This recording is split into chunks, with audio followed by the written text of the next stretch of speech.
যে অত্যন্ত দায়িত্বশীল ব্যক্তি তিনি ছিলেন।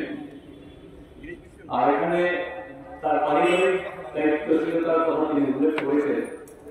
তিনি শুধু পারিবারিক দায়িত্বশীলতাই পালন করেননি, তিনি সামাজিক জীবনেও সমাজের বিভিন্ন স্তরের মানুষের সঙ্গে মেলামেশা করেছেন এবং সেই মেলামেশার ক্ষেত্রে যাদের যা প্রয়োজন বা যাদেরকে সাহায্য করার প্রয়োজন, যে সংগঠনকে করা দরকার, যে সংগঠনকে সহযোগিতা করা দরকার সেটা করেছেন। আমার সঙ্গে দীর্ঘদিনের সম্পর্ক। আমরা শিলচর শহরে তিনি আমার থেকে আগে গিয়েছেন, তারপরে আমি গিয়েছি এবং তাকে অনুকরণ করেই গিয়েছি। কিন্তু নানা কারণে হয়তো তার পারিবারিক দায়িত্ব পালন করতে গিয়ে নানা অসুবিধার সম্মুখীন হয়েছেন, কিন্তু সেই দায়িত্ব পালনের কাছ থেকে তিনি কোনো অবস্থায় সরে আসেন। আমরা যখন একসঙ্গে যেতাম শহরে, তখন একটা জিনিস দেখতাম যে তাজউদ্দিন বড়ভূঁইয়াকে এত মানুষ চিনে কিভাবে। কারণ যেদিকেই যাচ্ছি সেদিকেই তাজউদ্দিন বালা আসেননি, কেউ নমস্কার, কেউ সালাম দিচ্ছে। তাই ভাবতাম যে এই লোকটিকে এত মানুষ চিনে কিভাবে। তো তারপরে যখন খুব মেলামেশা করলাম, তখন দেখলাম যে তার সহজ মনোভাব, সরল মনোভাব, এবং আমার জানা মতো কারোর সঙ্গে কোনো কটুকতা তিনি বলেননি, কোনো দুর্ব্যবহার তার সঙ্গে করেননি, এবং সকলের সঙ্গে একটা সহমর্মিতার ভাব নিয়ে সবসময় চলেছেন। এই যে একজন ব্যক্তি, সেই ব্যক্তি আমরা একে অন্যের পরিপূরক হিসাবে কাজ করেছি। বিভিন্ন সংগঠনে যখন দায়িত্ব পালনের আমার ন্যস্ত হয়েছে, তখন কিন্তু তিনি আমাকে বলতেন যে তোমার নামটা আমি প্রস্তাব করব।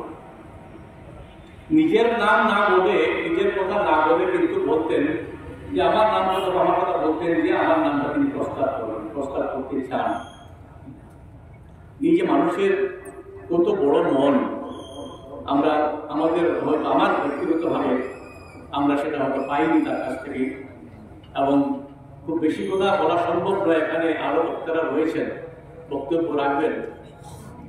আমি এটাই ভাবি যে আজ সকালে, আমি কাল রাত তিনি মারা যাওয়ার 10 মিনিটের মধ্যেই আমাকে জনাব মজনুর মজুমদার আমাকে জানিয়েছেন তার প্রয়াণের কথা, তার মারা যাওয়ার কথা। তারপর সঙ্গে সঙ্গে আমি বিভিন্ন সামাজিক মাধ্যমে সেটা দিয়ে দিই, এবং সেই দেওয়ার পর আজ সকালে অনেকজন আমাকে ফোন করেছে এবং সবাই এক কথা বলছেন যে মানুষটি ভালো ছিল। এটাই তো মানুষের জীবনের একটা বিরাট প্রাপ্তি। কারণ আমরা মারা গেলে হয়তো কে কি বলবে জানি না, কিন্তু তাজউদ্দিন বড়ভূঁইয়া মারা যাওয়ার পর যে মানুষ তার সম্পর্কে, তার গুণমুগ্ধরা তার সম্পর্কে অনেক কথা বললেন আমাকে, যে এই মানুষটা খুব ভালো ছিল, কোনোদিন আমরা তার কাছ থেকে কোনো খারাপ কথা শুনিনি, এবং সবসময় মানুষের সঙ্গে মেলামেশা, যেটা সহযোগিতা করা যেত। আজকে বরাক উপত্যকা বঙ্গ সাহিত্য সংস্কৃতি সম্মেলন এই জায়গায় বুঝেছে, কিন্তু তার প্রতিষ্ঠা লগ্নে যারা ছিলেন তার মধ্যে অন্যতম ছিলেন আমাদের তাজউদ্দিন বড়ভূঁইয়া সাহেব। এবং সেই ব্যক্তি আজ আমাদের থেকে চলে গেছেন। আমরা তার রুহের মাধ্যমে কামনা করছি এবং তার পরিবারের প্রতি আমরা সমবেদনা জ্ঞাপন করছি। আমি আর বক্তব্য বেশি বাড়াচ্ছি না, এবং তার যে আদর্শ যেটা, সেই আদর্শটাকে আমরা মেনে চলার চেষ্টা করবো। আসসালামু আলাইকুম।